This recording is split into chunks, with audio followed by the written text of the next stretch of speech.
Bismillahirrahmanirrahim. Assalamualaikum warahmatullahi wabarakatuh.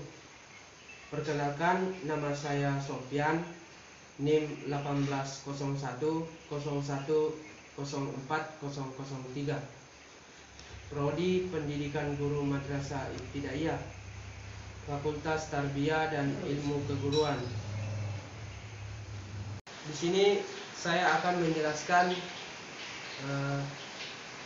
perbandingan RPP 1 lembar dan banyak lembar, cara penilaian guru terhadap siswa, dan juga pelaksanaan mengajar atau praktek mengajar.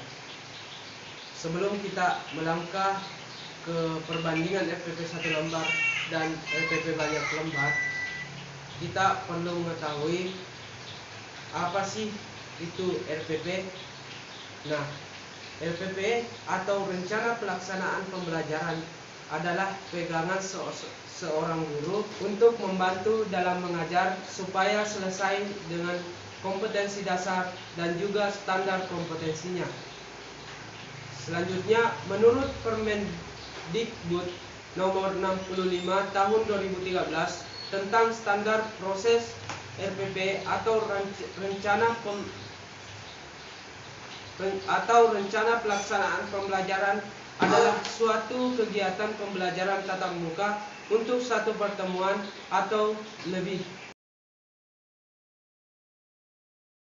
Nah, sekarang kita akan membahas tentang perbandingan RPP 1 lembar dan banyak lembar. RPP 1 lembar biasanya guru secara bebas memilih, membuat, menggunakan, dan mengembangkan format RPP. Sedangkan RPP banyak lembar itu guru diarahkan mengikuti format RPP secara kaku. Yang kedua, RPP 1 lembar memiliki 3 komponen inti dan komponen lainnya itu bersifat pelengkap dan dapat dipilih secara mandiri. Sedangkan RPP banyak lembar itu terlalu banyak memiliki komponen sehingga guru diminta untuk menulis dengan sangat rinci. Selanjutnya, RPP 1 lembar dalam penulisannya dilakukan dengan efisien dan efektif sehingga guru lebih banyak menggunakan waktu dalam mempersiapkan dan mengevaluasi proses belajar itu sendiri. Sedangkan RPP banyak lembar itu penulisannya dapat menghabiskan banyak waktu. Ya, jadi dari hasil revisi RPP kurikulum K13 ini hanya dipokokkan pada 3 kegiatan saja, selebihnya mengikut pada RPP sebelumnya, yaitu identitas sekolah, kemudian mata pelajaran, ada kelas, materi pokok, kemudian ada alokasi waktu. Nah, yang berubah di sini yaitu ada 3 komponen pokoknya. Yang pertama ada tujuan pembelajaran, yang kedua yaitu kegiatan pembelajaran di mana terdiri dari 3 yaitu pendahuluan, kegiatan inti, dan kegiatan penutup. Nah, kemudian yang terakhir yaitu penilaian.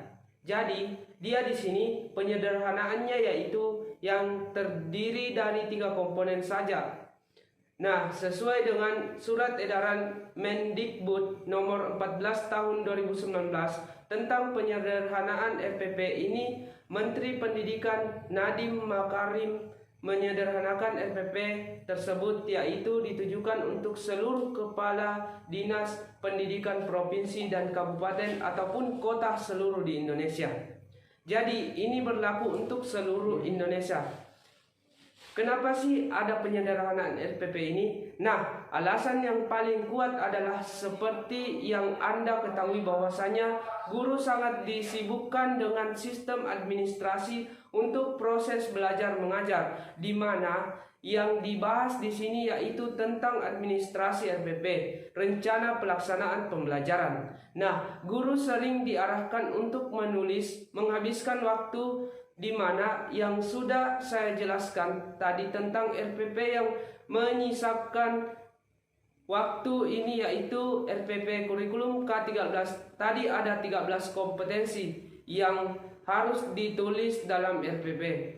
Bisa waktu guru ini habis hanya untuk menyusun RPP K13 saja. Maka dari itu Menteri Pendidikan Nadiem Makarim menyederhanakan RPP. Nah, untuk para guru agar tidak menghabiskan banyak waktunya hanya untuk menyusun RPP. Penyederhanaan RPP kurikulum K13 ini yaitu terdiri dari 3 komponen. Penulisan RPP 1 lembar atau yang biasa disebut dengan penyederhanaan RPP kurikulum K13 ini dilakukan dengan prinsip-prinsip pada berikut. Yang pertama, prinsip ini terdiri dari 3. Yang pertama yaitu prinsip efisien, yang kedua prinsip efektif, dan yang ketiga prinsip berorientasi pada siswa.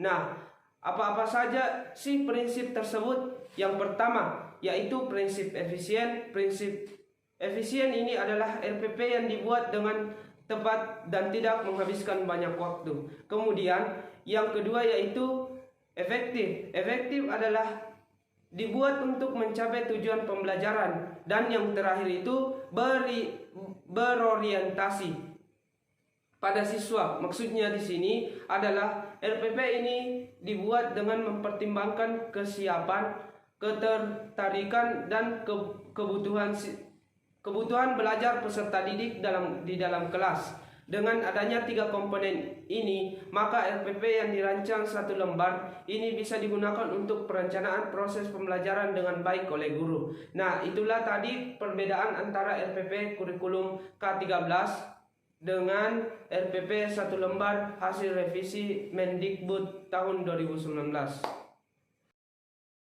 Yang kedua, cara penilaian guru terhadap siswa.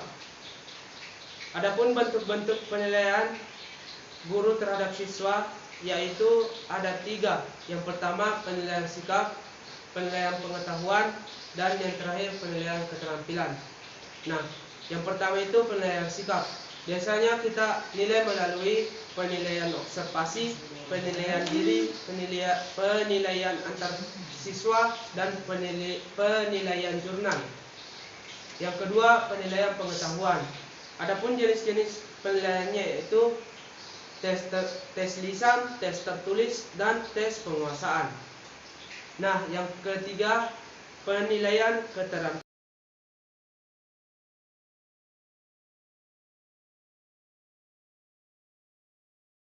Masuk ke bagian ketiga yaitu tindakan mengajar. Bismillah, assalamualaikum warahmatullahi wabarakatuh. Selamat pagi anak-anak. Bagaimana kabarnya hari ini? Ya, alhamdulillah. Sebelum kita belajar, seperti biasanya itu kita harus berdoa. Amin. Nah, hari ini siapa yang tidak hadir? Ya, hadir semua. Yang masih ingat pelajaran minggu lalu, coba angkat tangan. Ya, bagus. Dan hari ini itu kita belajar tentang tema 8, keselamatan di rumah dan perjalanan. Subtema 1, keselamatan di rumah. Materinya itu permainan jalan, lari, dan gerakan menekuk di air. Sebelum Bapak jelaskan, Bapak ingin menjelaskan tujuan pembelajaran pada pagi hari ini. Yang pertama, tujuan pembelajaran kita yaitu siswa dapat menjelaskan penggunaan gerak berjalan, berlari, dan menekuk dalam bentuk permainan di air dengan benar. Yang kedua, siswa dapat mempraktekkan penggunaan gerak berjalan, berlari, dan menekuk dalam bentuk permainan di air dengan benar. Nah, langsung saja Bapak jelaskan permainan jalan, lari, dan gerakan menekuk di air. Yang pertama, ada permainan ikuti aku. Contohnya ada pada gambar di samping. Yang kedua, gerak dasar menekuk lutut. Nah, gerak dasar menekuk lutut ini ada dua bagian. Yang pertama, gerak setengah jongkok seperti pada gambar di samping, dan yang kedua itu gerak jongkok penuh seperti gambar di samping. Yang ketiga, permainan kucing jongkok di darat seperti pada contoh di samping. Mungkin itu saja penyampaian dari Bapak. Siapa yang mau menyimpulkan? Bagus kesimpulannya. Ya, mungkin itu saja dari penyampaian atau penjelasan dari Bapak. Untuk ketua kelasnya coba dibimbing doa untuk pulang.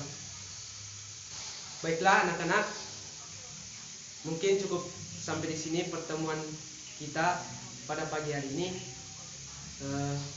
Kurang dan lebihnya mohon dimaafkan. Bapak tutup dengan ucapan wassalamualaikum warahmatullahi wabarakatuh. Ya, mungkin itu saja yang bisa saya jelaskan tentang perbandingan antara RPP 1 lembar dan banyak lembar, cara penilaian guru terhadap siswa, dan juga tindakan belajar mengajar di kelas. Dengan saya akhiri dengan ucapan billahi fisabilil haq fastabiqul khairat nun wal qalami wa ma yasturun. Assalamualaikum warahmatullahi wabarakatuh.